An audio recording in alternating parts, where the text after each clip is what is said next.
Welcome to Universal Sacred Medicine, a place to feed our soul. I am Marilyn Maldonado, a curandera at your service. So I want to talk about our destructive unconscious daily interactions. And I believe that this is a very important topic. So stay with me. It is my belief that the mind holds the collection of all our thoughts and conditioning. And this means that everything that we have experienced in our lifetime has been collected and stored in the body as a cellular memory in its own frequency. And I want you to remember that, in its own frequency. Whenever we practice thinking outside the box or stepping outside our comfort zone and look at our experiences from a higher perspective, we begin to create changes in our belief systems. That is when we begin the process of getting closer to experiencing our soul's desire. And as we continue to evolve, we begin to blend our soul with the God source. In our daily interactions, we spend most of our time on automatic behaviors and responses, making it difficult for us to be aware of what we are absorbing during our interactions with others. Now, whenever we are functioning in autopilot mode, our body is collecting all the information and storing it for future reference, but we are not aware of what we have absorbed. We tend to develop a pattern over time of disengaging, which leads us into the cycle of not being mentally, emotionally, nor physically present in our activities, making it easy to collect energies from all sources. Remember that we are energy and constantly collecting and receiving, as well as transmitting our own energy to others. It is really important for us to recognize that when we are in the unconscious state of doing and being, we are unaware of all that we are absorbing during these interactions. And I really continue to say that because I really believe the power of that. We tend to move through our life on autopilot mode, and this is not healthy for our physical, mental, nor emotional state. Remember, whenever we are not present in our interactions, we will not be aware of what we are or have absorbed, nor the impact that it has created within us. It is important to understand that when we encounter moments where we find ourselves backtracking or asking what happened, saying things like, I didn't catch that, I don't recall doing that, or I don't remember, it is because we were functioning on autopilot. We were not conscious and we were not aware in our present moment. Now think about how many times we do things and then we ask ourselves, did I? Like when you were heading out the door and you double back because you thought you forgot to lock the door, but then you double back and you realize that you had locked it. That is an indicator that you were not present in your actions. You resorted to an autopilot move. That's what I call it. And not remembering is another example of not being present. It is vital that we be actively present in our lives. When we are present, we are available, which creates an awareness as to what we may be absorbing and collecting in real time. We become more tuned in to what it is that we are collecting and how it feels. This awareness is powerful because it will help us to be discerning in our activities and interactions with others.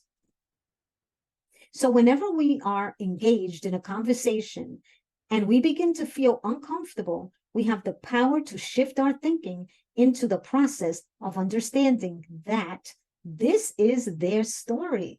This is their communication, and this really has nothing to do with us, and that we do not need to receive the energy in our body.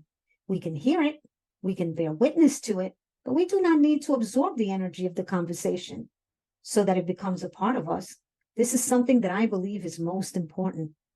We all need to learn this process because we are so unconscious in our daily interactions with others that we sometimes do not register our own feelings and how certain things are impacting us, or even why they may be impacting us.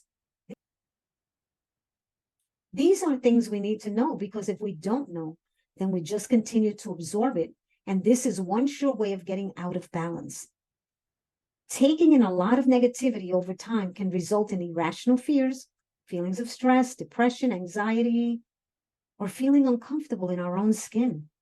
That energy that we pulled in had nothing to do with us, but now we carry it.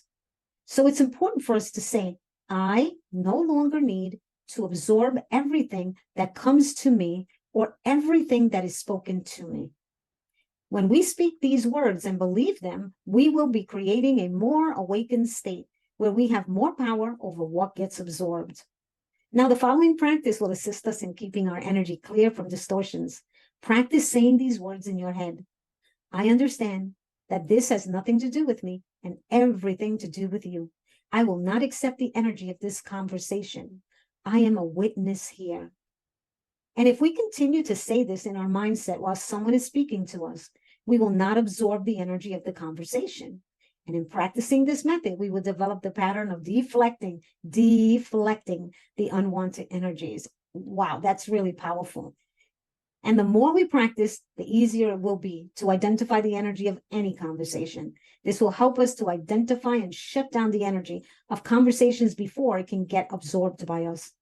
Upon feeling the energy of the conversation and recognizing that our energy is being affected by the energy of the spoken words, choosing to repeat in our heads again, this has nothing to do with me and everything to do with you, blocks the energy of the words being exchanged and will not be received nor absorbed by you.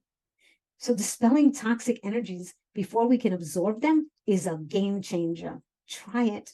You will begin to see and feel the difference of your exchanges with others. Now, there may be moments when the conversation we're about to engage in may feel uncomfortable, but we may want to give a person space to communicate what they are wanting to share. During these moments, it will be necessary for us to protect our energy from toxic energies. Now, I am speaking about a person who doesn't have ill intent. So that person doesn't come to us because they want to harm us, nor intentionally wants us, right, to absorb everything that they are wanting to speak about. They just want to speak. They simply want to talk about it so that they can move it out of their own body. If we don't protect ourselves from the toxic energy of the story, then we will absorb the energy and it will become a part of us. And it will have an immediate effect on how we feel. Now, this process requires us to be conscious and aware in our conversations and interactions with others. So when a conversation begins to shift in its energy and you begin to feel awkward, but can't pinpoint the why, check in and see if it is the energy of the conversation. What part of this conversation feels like it is penetrating your energy field? The more aware we become, the less we will absorb. Because once the energy is recognized at the level of heavy, discomfort, or irritating, or not a good feeling, we can address the issue or concern before it becomes a frequency that can distort our perception and reality.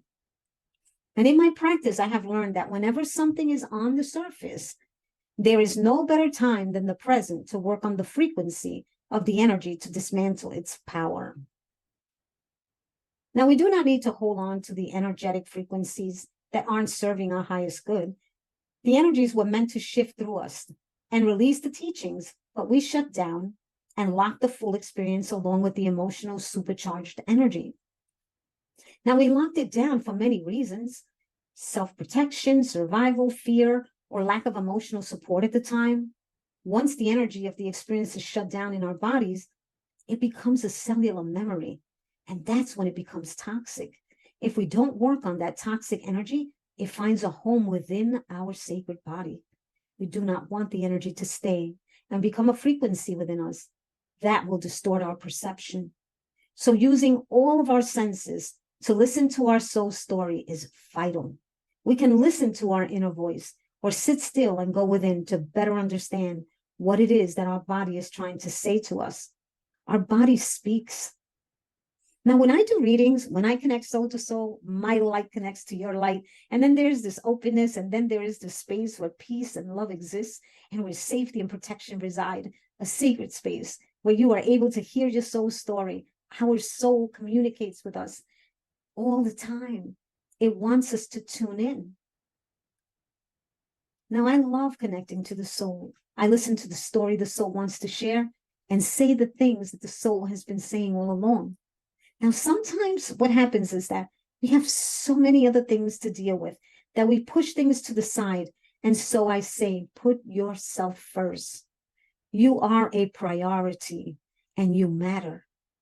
Practice self-healing, self-care, self-compassion, because you are worthy and you matter, and it's time for you to surface It's time for you to get reconnected to your soul, because your soul is always talking to you, always sending you messages, but you're so busy. And I know that you are busy. You will tell others and yourself, well, I'm busy. I have things to do. I have so much to do. I don't have time. I got to do this. I have to do that. And I have to say this to you. Nothing is more important than listening to the messages that your soul wants you to know. Because when you say, I'm busy, your soul is saying, slow down. I have things to say. I can help you to get things in motion. Sit still. Give yourself time. You are worthy. You cannot be on the continuous momentum of giving without filling up. You will eventually feel depleted, run down, exhausted, and resentful. Your communication with others will suffer, and you will begin to be resentful of others, and all because you are not being respectful of yourself. Remember, we teach people how to treat us. And if we don't make room for ourselves, no one is going to do that for us. If we don't take care of ourselves, no one is going to do that for us. Everybody has their own wants and desires, and so do you. You need to look at your wants and your desires and to look at what is important for you. What is it that you want to be doing within the next year or so? And what is it that you want to be doing now to raise your frequency and your vibration, to help you to move into the known of who you are? What is it that you need to do? Ask yourself these questions and listen. Your soul has the answer. You need to listen. You need to tune in. It's a frequency. It's a frequency. Remember that. So you have to tune in. Now remember, whenever we are actively present, we are able to use all our senses to filter through the words and actions of those around us and recognize how it impacts our energy field in real time. We are able to be more discerning in our daily interactions with others.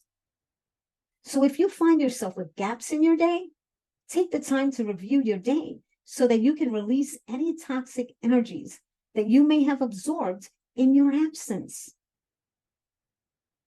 Take the necessary steps to be an active participant in your life.